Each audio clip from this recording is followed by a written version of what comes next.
our very special guests on today's conversation and in conversation with the Saloojee Mullah Valley family, generations and children of Maulvi Saloojee. Welcome to the program. Auntie Mariam Vally has just joined us. Assalamu alaikum, Auntie Mariam. Walaikum salam. Uncle Azhar Saloojee, welcome. Walaikum salam. And dearest Tasneem Mullah, welcome to the Walaikum program. salam. Thank you so much. People watching us from other parts, I don't know, of the world, or whether it's people who are not familiar what Lineasians are and what the Indian culture is, but I really cannot help address Auntie Mariam as Auntie Mariam and Uncle Azhar is Uncle Azhar out of respect. And this is the Indian culture that we talk about, that people are familiar with or not. Nonetheless, Auntie Mariam, I know you were briefed on what we'll be discussing today. And in the introduction, I mentioned that we're talking about your late father, Moulana Ismail Saloojee, Maulvi Saloojee. And the three people that are sitting on this panel today, their lives have been influenced by this giant of a man known as the banned theologian. So firstly, Auntie Mariam, tell us a little bit about your father. Can we, just so that we can get to give it context? Uh, my father came from India, very, very instrumental in the beginning of the Transvaal Indian Congress. I think his political career already started when he was a member. He was studying at the Deoband University. So I think politics was in his blood long before he came to South Africa. He was trained under very prominent theologians in Deoband, and I think he came into contact with a number of very pro Gandhian, Nehruian philosophers in the Islamic world. He studied under theologians that were very progressive, and I think his influence in politics started at a very early age when he was studying at the University of Deoband. How did that impact on your life, and how the sacrifices that this family made we need to talk about? I think early in the year already, when he arrived in South Africa, that was around 1903, my father began his career with Yusuf Dadu and Maulvi Kachalia and late Dr. And the late Yusuf Kachalia, Mr. Fandre, quite a number of prominent politicians. And he immediately, when he came to South Africa and he came into contact with the apartheid regime, he felt that that history was repeating itself from the history of India, because India was under the British imperialism, and now in South Africa there was a policy called the apartheid regime. So he immediately decided that he would embark and follow his mentors in India, that he wasn't going to stand and not fight the oppressive regime.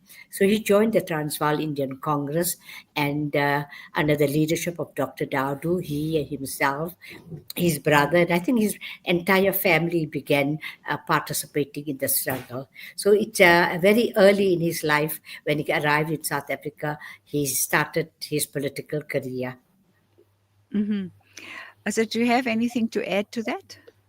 Yeah, I Well, I think would say just to our correct, influence. just to say that, he never wanted to separate, like many people talk about today, you must separate politics and religion. And for him, that was a no-go area, actually. He fully believed that Islam was a way of life. In every field, we have to bring out the prominent principles of Islam, whether it be in business, whether it be in politics, whether it be in any other field. He had to implement that into people. Right. And sorry, Auntie Mariam, you were saying that answering the question on the influence on your lives, yes, and the sacrifices the family made.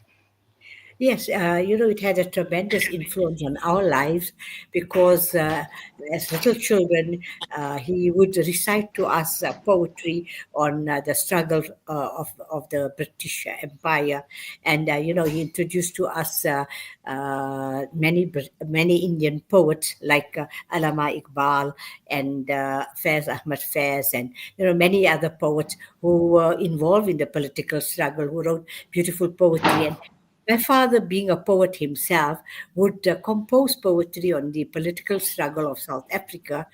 And at an early age, I think we were about 6 or 7 years, when he wrote a poem, he would recite to us and explain to us what was it about. So I think we were introduced to the political life, the struggle of the Indian people, the struggle of the South African people at a very early age through poetry. So Right. it inspired us greatly, and we all became quite interested in the politics And poetry, for that matter. and poetry. Yes. Right. Tasneem, the latter part of my question to Auntie Mariam in terms of sacrifices that families made. Tell us about your background and your relation. Of course, that was your maternal grandfather, but also the daughter of struggle stalwart who's late now, Mozi Mullah. Yes.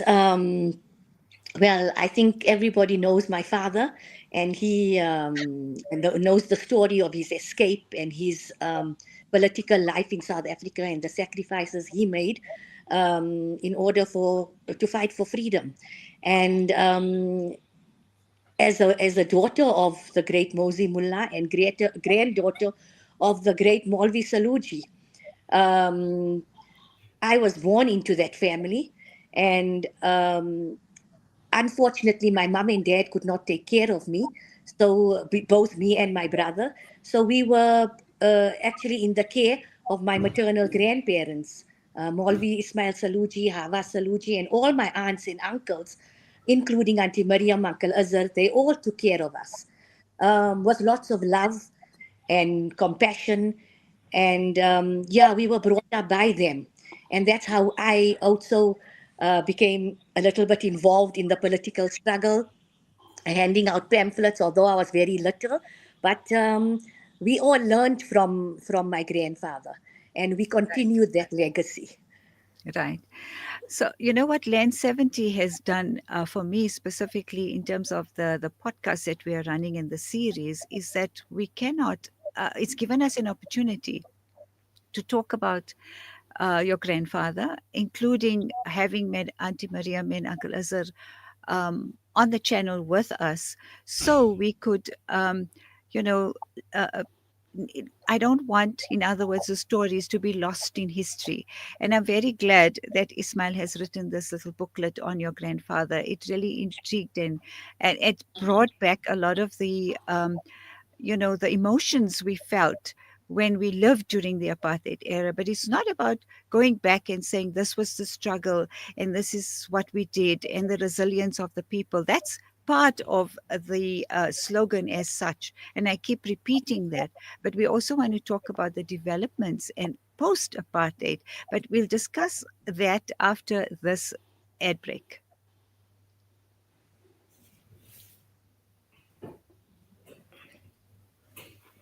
Destruction in the Gaza Strip is beyond comprehension. Virtually everyone is displaced, hungry, and in urgent need of life-saving humanitarian support.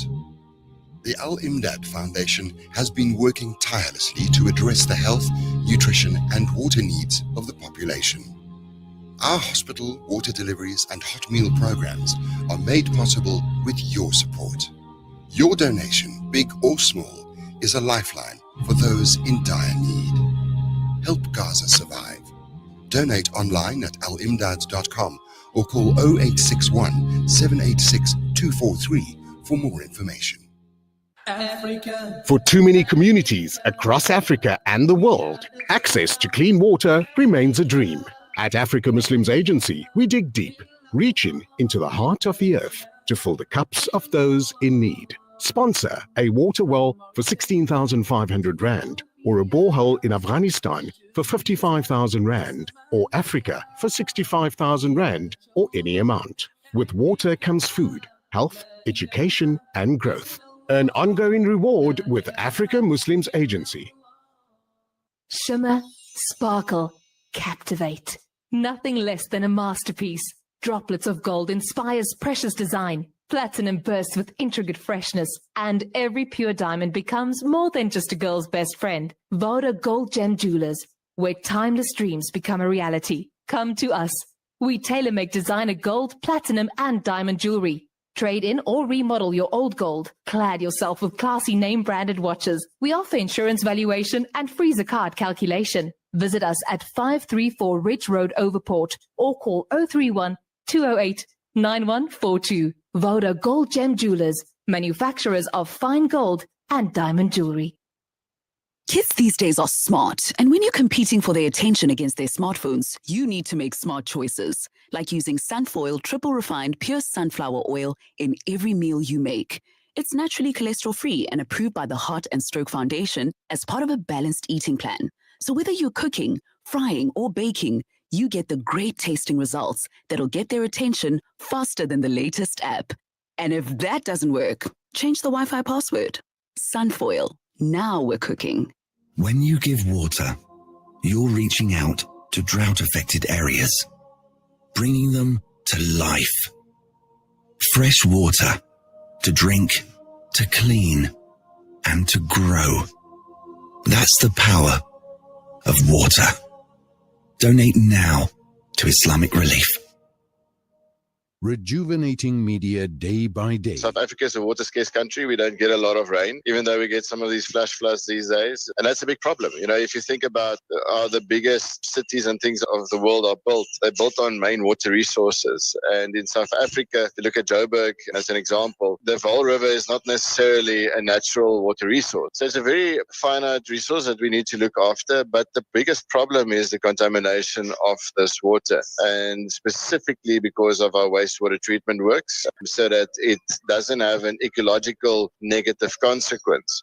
Problem is that our municipalities have neglected our wastewater treatment works significantly over the last decade. So much so that probably about 70% of our wastewater treatment works in the country are completely dysfunctional, discharging raw sewage into our dams and rivers. Julius Kleinhans, the Executive Manager for Social Innovation at WaterCan.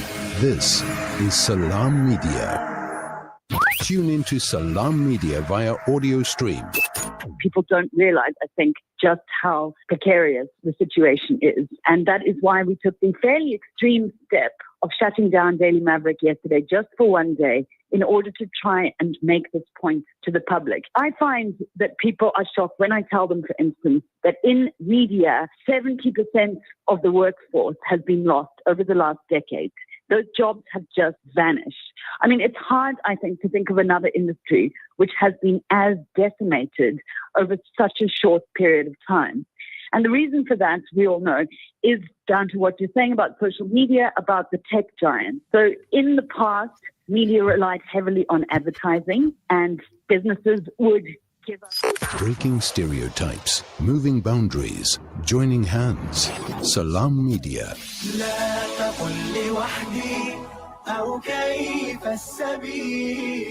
Humanity sets the agenda. Welcome back. With me in the studio, joining me in the studio is Mariam, Vally, Tasneem Azhar Saloojee. We're talking about their late father, Moulana Ismail Saloojee. Maulvi, we say Maulvi because it was coined in the Urdu language, right? So I'm going to keep addressing him as Maulvi. Whilst we are going to be speaking about Maulvi's life and his influence, which we have, and how he blended his deeply held Islamic beliefs and values with an intense commitment to the struggle for freedom. And he passed away in 1960. Wait, 1983. sorry, 1983. Sorry, I'm thinking of the 60s when he came in, and that's when he was at the height of his political career. But of course, we have the generations here also talking about their personal experience. So I'd really like Azhar and Tasneem to share that with us. But before we do that, Auntie Mariam, and I think the three of you can in fact answer this question, your experience of forced removals and living in Lenasia, because your father was also a resident of Lenasia and also lived through that era of forced removals. Okay. Yes, indeed. I think forced removal started early during 1950s. I think the beginning of the first removal was already in Sophia Town. It was a very unpleasant situation. People have lived in areas for many years since they arrived in the country. Of course, the black population, were the indigenous people of this country. And to imagine that an indigenous population has to be removed from their own homeland into another ghetto was a very sore point in the history of South Africa. As far as the Indians were concerned, I think the removal had a very unfortunate and a very sad impact on their lives. Their businesses were in 14th Street. They lived there for many years, from the early 1920s and 30s when they arrived from India. So it was an experience that had caused great tragedies in families, great loss. They lost their livelihood. They lost 14th Street. It was the hub of the business area. So I think it had a very sad, a very difficult impact on their lives. And the forced removal was something that they fought for many years. They fought with tooth and nail. I think great leaders in the movement had taken the matter up. They had gone to court in order to fight this particular law. But unfortunately, towards the end, we had no alternative because the bulldozers came, broke down our homes, and there was no alternative but to move out. As far as our family is concerned, my father's entire life depended on his business, and being in and out of jail as a struggle veteran, it was very difficult. He had 10 children; they were mostly young. When he died in the 1960, when he was arrested in 1960 during the emergency, he had sat in jail for 4 months. All the children were young, so it had a very difficult impact on our lives because my mother had to become the sole supporter of the family. Because of my father's involvement in politics, we remained unfortunate when it came to financial difficulties. He was the breadwinner, and he lost his agency. He had a agency that he was traveling for, so he lost his entire livelihood. With the result that the painful experience that we had to endure was rather very difficult as children. So the father does not only, he was not the only one that suffered, and the entire family got involved in politics, and the entire family suffered as a result. Yeah. And so why was he banned? Azhar, why was he banned? Sorry, you He weren't was going to. banned. He was banned for his political activities.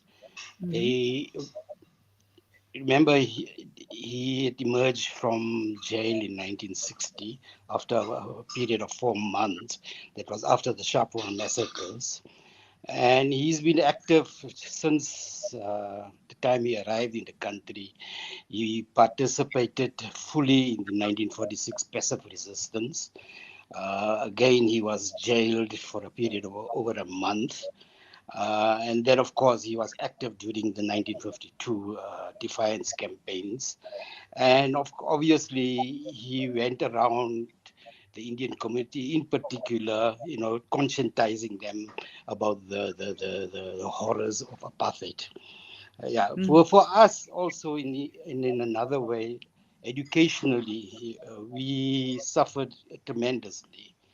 I remember the act, Group Areas Act was established in 1955, lands created in 1955. My schooling was disrupted. I had to attend primary school in the Fordsburg area as a platoon class. Platoon class meaning I had to school in the afternoon. There was no space for us in the mornings. When I started high school, for 1 year, I attended the Congress school, which was eventually shut down because all its leaders were jailed or banned or something of that nature. I had to travel to Rhodoput for 2 years, and then I completed my studies at the Nirvana High School. So we had great deal of difficulty in terms of education. My sisters and my brother had to be sent overseas to go and study. And with my father being banned, we had to try to raise funds, do extra work at home, and to ensure that financially we could come out, of the difficulty that we were in. And yet, all three of my guests today are retired teachers. Yes. Despite the challenges, despite the struggles, the determination definitely is in the blood. It's truly admirable. Azhar, you were involved in the anti-eviction protest in Vredendorp, mainly, well, it was overall residents, but, one speaks of 14th Street and the development of the Oriental Plaza, and eventually everyone just had to move. Yeah, the 14th Street was regarded as the petticoat lane of South Africa. I don't know if you recall the petticoat lane in London, a Yes, very, yes. busy business area. People from all over the country came and they actually wanted to just come and buy goods that they found reasonable and also at the same time enjoy the Indian cuisine. Right. The actual removal of people was difficult for the apartheid government. People would not simply move out of Vredendorp, and they devised the method. Is first thing is to destroy the economic hub of the Indian people in Vredendorp. And that's why they evicted the people from 14th Street first. Once they had succeeded in that, moving the people out of their businesses and to the Oriental Plaza, I think it was a matter of just about 2 years in which all the people of Vredendorp were then evicted. Their properties were expropriated. And in that way, I think the development in lands was expedited also.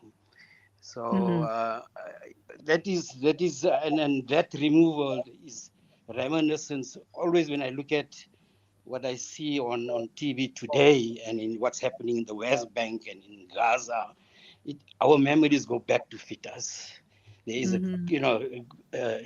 that depression just comes into our blood, and Right. we cannot see any form of oppression to any nation or any other Absolutely. peoples of the world. Absolutely. And so what did we do when we moved to Lenasia into this dust bowl of a place? A question open to the panel. We Tasneem? lost, we lost our Oh, history. sorry. Yes. Yeah, we Go lost ahead, our Auntie history. Mariam. Mhm. Yeah, Tasneem. As Auntie Mariam was saying, we lost our history. It was a very painful, traumatic experience for all of us. I was born in Fitas, grew up in Fitas, schooled in Fitas. I attended the girls' school there, the primary girls' school, and then we were evicted from our home on 13th Street, and then towards the latter part of my high school, I had to we had to travel, from Fitas to Lenasia because there were no schools for us in the surrounding areas. And then when I was in Standard 9, those years it was Standard 9, in today's times, grade 11, we moved to Lenasia, and it was very tough. The roads were not navigatable. We didn't have lighting. We had to walk to school, walk back. And I was at Nirvana School, and we were in Extension 8. So it was quite a traumatic experience for all of us. A huge adjustment. And absolutely, a very big adjustment. Right. And a sad state of affairs, because I remember that I had to leave Standard 8 and I so much wanted to study. It was always my ambition to become a doctor. Unfortunately, because of my father in jail, I had to leave. I often had to struggle to earn a living. So that because father was in jail, and to help mother with a little bit of extra finances, we were 10 brothers and sisters. It wasn't easy to bring up a family. We needed a lot of necessities. Unfortunately, we were deprived of all the necessary necessities that we required as children. The most painful experience was that when you go without shoes to school, and you get mocked from children who didn't understand what your position was, then you have a setup where you become the breadwinner at the age of 12 and 13 years old in a family of 10. It's a painful thing for any child to go out into the street and sell, so that your mother and your father sitting in jail, so that your mother can have something to prepare for home for a meal. At the same time, mother had a difficult experience. She had to earn a living by selling samosas. Azhar and Anwar and Farooq used to go and sell the samosas. And the community was at that time not politicized. Unfortunately, a very uneducated community, not all of them, but quite a number of them. Many mocked us. Many of them were very unpleasant towards the political situation. We had a nationalist group of Muslims who were not at all interested in the struggle, because they felt that they were the privileged group. It was a sad state of affairs, because we were integrated. I came from Sapphire Town, so already I was integrated into a multiracial community. And I'm so glad you mentioned this, Auntie Mariam, because in my next guest after this hour is Dr. Ranjit Lalu, and we speak of the social cohesion and the intercultural engagement within Lenasia. And I think, as painful as it was, what did Lenasians do to grow this? We also find that over the years, there were different reasons for uprisings. Last week, we spoke about the tricameral parliament and its establishment and the uprisings in Lenasia. And today, I want to, since we're speaking to retired educators, we speak about the 80s and the student boycotts. It was a turning point as well in the history of our country. But let's just again zoom in on Lenasia, the Lenasians, and the development thereafter. So again, the question is open to Uncle Azhar and Tasneem after this break. Banks of the Crocodile River bordering the Kruger National Park. As a guest at Buckler's Africa Lodge, one can enjoy an amazing sunrise or sunset on our spacious deck area while you catch a glimpse of some wildlife sightings along the Crocodile River. The sounds of the African savanna will greet you whilst you enjoy your morning coffee. Buckler's Africa Lodge by Tingana Collection. Buckler's Africa Lodge is ideally situated only 6 kilometers from the Crocodile Bridge Gate in the Kruger National Park. Catering for all travelers with variety, we have 4 types of the finest rooms: superior rooms, deluxe suites, and 2-bedroomed family units. Each room is equipped with the finest amenities to make your stay unforgettable. Guests can choose between the self-catering option or book their accommodation with breakfast and dinner included. Buckler's Africa Lodge is your ideal location for the ultimate Kruger getaway experience. We specialize in exhilarating and educational game drives in Kruger, tailor-made to suit your family. Inquire about our various accommodation offerings and other activities. Visit www.tingana.co.za for more information. Buckler's Africa Lodge by Tingana Collection. Experience the pulse of Africa with us. Discover the Africa of your dreams and surround yourself with her spectacular beauty. Relax beneath her serene sunsets and explore wildlife at its natural best. It's where the pride of Africa comes together. The Kwantu Private Game Reserve. Get to know the Big Five or cruise on an elephant safari game drive. Interact with lion and tiger cubs and enjoy world-class halal cuisine while we pamper you during your 5-star stay. Indulge in the true African experience. For reservations, call now on 042 203 1400 or visit kwantu.co.za. The Kwantu Private Game Reserve, the place of gathering. World-class financial services only at Sapphire Global, your financial partner. If you are looking for Islamic, Sharia, and ethical financial products, look no further. Sapphire Global offers a wide range of financial service offerings from short-term to life and investments. A full-service center with all financial requirements under one brand. Our highly skilled and experienced consultants are ready to help protect your financial future. Contact us on 041 001 0184 or visit our website on www.sapphireglobalfs.com. Sapphire Global is an authorized financial services provider. Kids these days are smart, and when you're competing for their attention against their smartphones, you need to make smart choices, like using Sunfoil triple refined pure sunflower oil in every meal you make.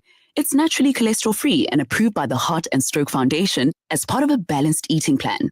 So whether you're cooking, frying, or baking, you get the great tasting results that'll get their attention faster than the latest app. And if that doesn't work, change the Wi-Fi password. Sunfoil. Now we're cooking.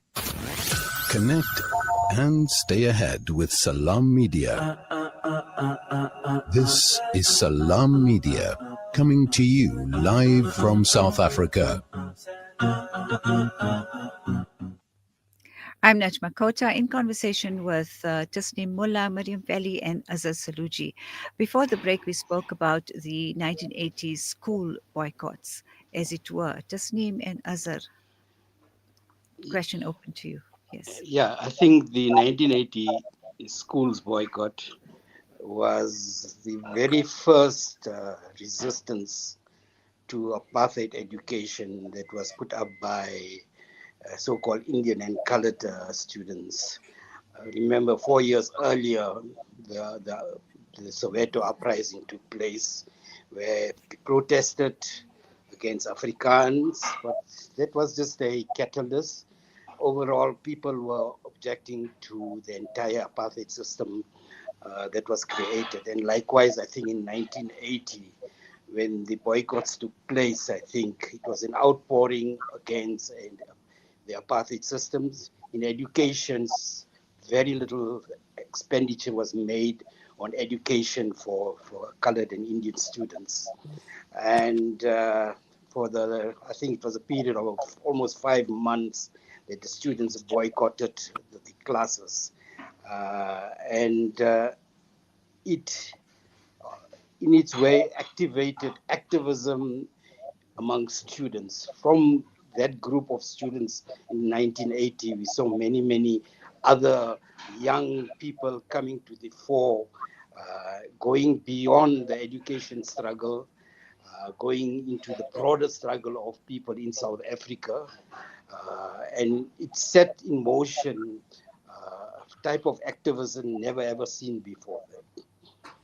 Right. Tasneem, your experience? Yeah, mine was quite a traumatic experience. In the year 1980, I was in matric. So the 4 or 5 months of boycotting classes, having no tuition, having no, teaching and learning taking place, impacted very badly on my matric results. Although I passed my matric, but it wasn't with a very good mark. So in that sense, it definitely affected our schooling. And not only myself, my cousin Shamima, who is late, and a whole lot of our friends that participated in the boycotts of 1980. So it impacted on our education, and but it also opened a lot of learners' eyes to the struggles taking place in South Africa, and the different the inferior education that we were receiving. I mean, all colored Indian and black students were marginalized. We were getting very little, not upscaled education. So we did suffer in that sense. And like I said, it affected me personally because I didn't do very well in matric. Also to say that, many of the leaders of the student movement at that time, I can think of Ismail Wadi, Ismail Mamoniat, Rashid Sidat, some of the people, they eventually went into universities, and they, with that in mind, what had happened in 1980, they formed a united action of students. They formed the Black Student Society at universities. And we saw even there the whole momentum towards not just education, but generally the whole apartheid system was beginning to crumple. And, I remember our very first few publications when we formed the Progressive Teachers Society, where there was a caption on the front page, and each time we released a new edition, we saw a finger being broken down step by step, indicating that apartheid was crumbling. So in that way, I think, although the 80s boycotts may have impacted on people's studies, but it created a greater awareness, which continued for years that followed, I think. Right. Speaking of which, so Lenasia is now 70 years old, and now we're already into the 80s, and we find that there were these passionate activists that joined the likes of late Morvi and Auntie Mariam and the rest of the Saloojee family and lots of others in Lenasia. The education then was of an inferior standard, and that's what we boycotted against. And it was just all of the inequalities. But now we have, and I want to talk about development because I'm following the slogan of Len 70s, struggle, resilience, and then the development. 70 years later, not in the broader sense, we know that we can it's a discussion for another day in terms of the education standards in South Africa, and that there's just the whole education system in South Africa currently.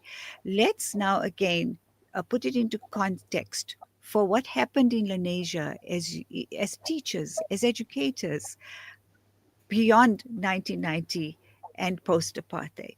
What did we see shift? What did we see move? Was it worth all of those sacrifices and protests and, in fact, lives lost during that era before the 1994 shift? Yeah, I think, this year is the 70th anniversary of the Freedom Charter. The Freedom Charter quite clearly states that education shall be free. Now, we've come a long way off from 1994. We have dissolved every apartheid institution in education. All right, there were 18 education departments. We dissolved it. We've made education non-racial. We made all the doors of learning open to all. That is a great achievement on the part of the new government, right? Notwithstanding that there are still many shortfalls in terms of education. They've tried many things in the beginning. I think there was the outcomes-based education, which was unfortunately not suited to our conditions in the country. But going on further, today all students have free education. There are free schools for poorer communities. Yes, there is a problem in terms of the quality of the education. My own assessment is that teacher training is one of the serious problems that we have. Today, we look at all our public schools, for example, they are not getting the best of teachers that the country is producing. All the private institutions are absorbing all the maths teachers, the science teachers, the IT teachers, the EDG teachers. These are new subjects that have been introduced in our new curriculum, but yet none of the teachers ever come to our schools, particularly in the public sector. And that is why I have always stated this for the last few years, that the deployment of teachers has to be done in a centralized way so that the poorer communities have access to quality teachers. And I think we need to move in that particular direction. Right. Tasneem, in your experience, having been a teacher at a public school, what is your view? I wholeheartedly agree with Azhar. Unfortunately, the type of teachers that have come out of colleges are not geared up to teach the subjects that they are supposed to be teaching. I mean, another problem is we have overcrowding.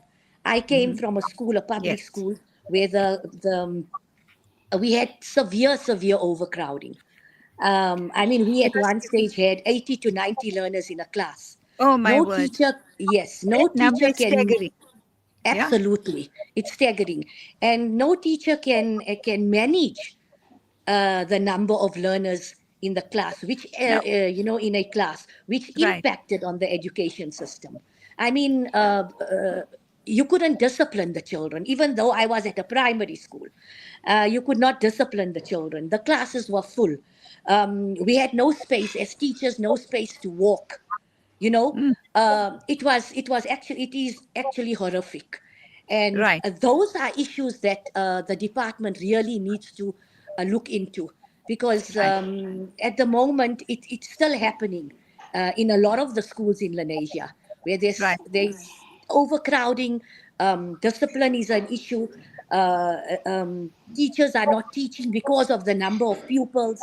It has become a big challenge.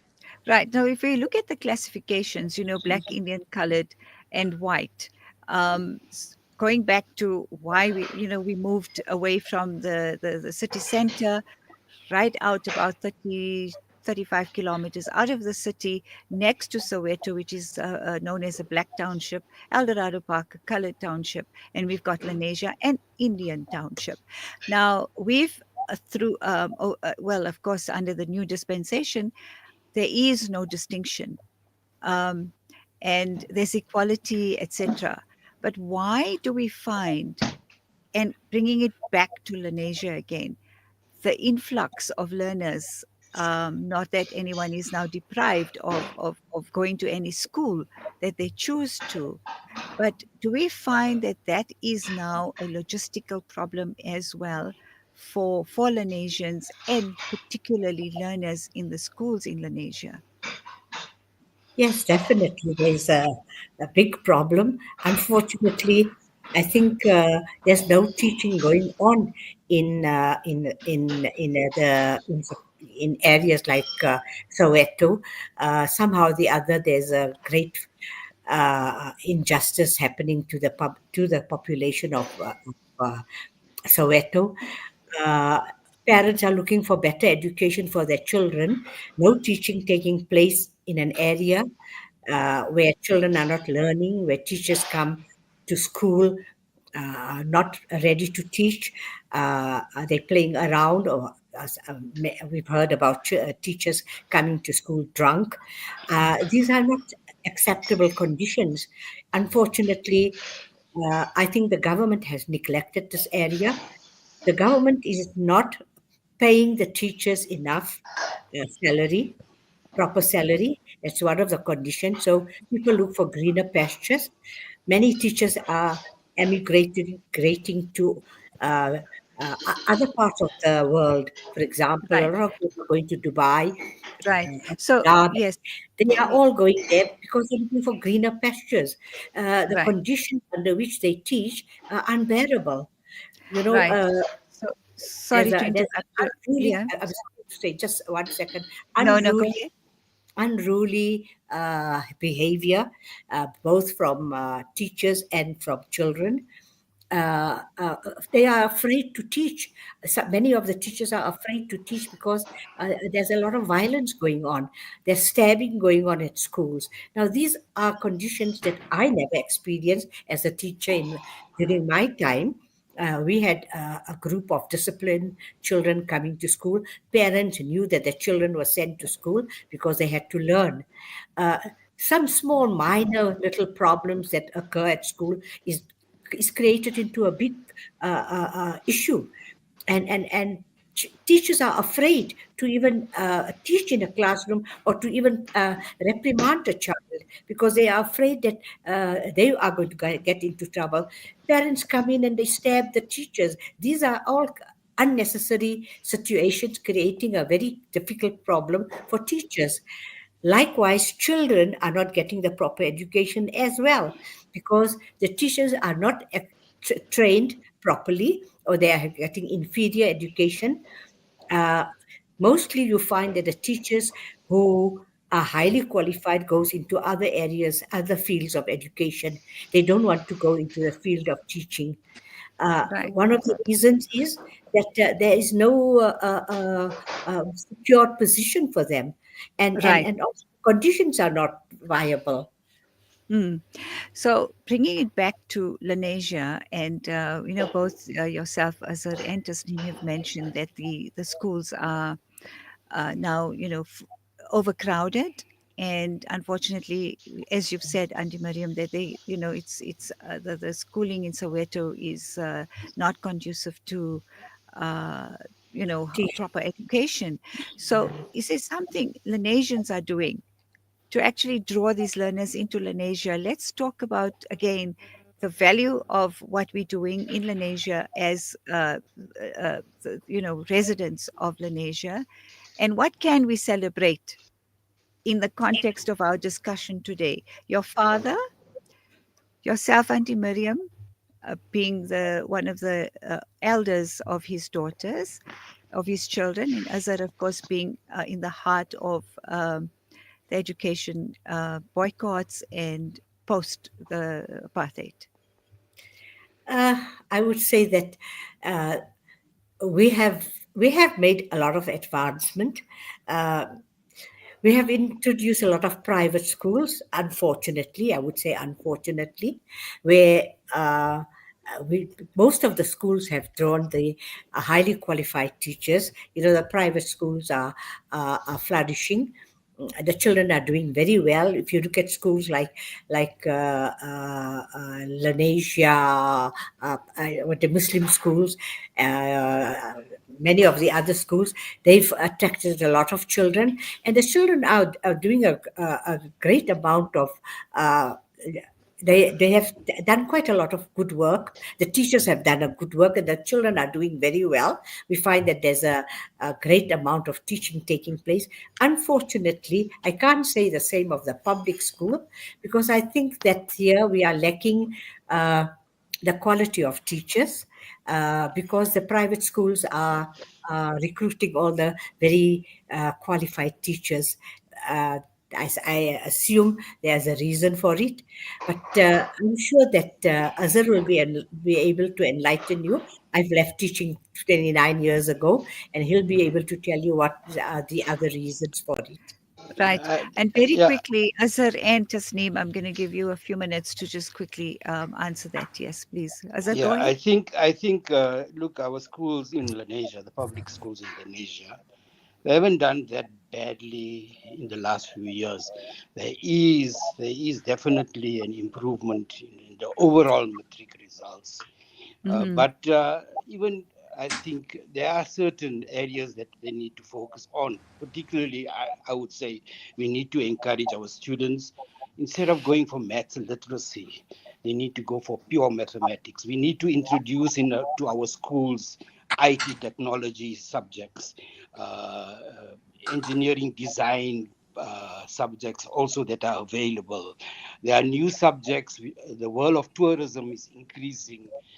There's a subject on tourism which none of our schools are even offering. So I'm saying that the new curriculum that is being offered by the national education, right, makes things. We need to introduce it to our public schools. I know when Right. I was principal at Nirvana, we offered all these subjects. Suddenly, all these subjects have disappeared.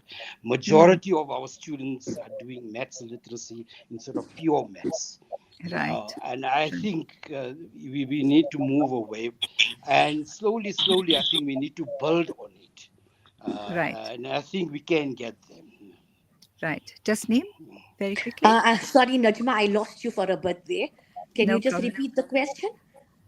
Oh, it was about the developments in terms of the education and the flaws that we're finding now. You spoke about the overcrowding. Yes.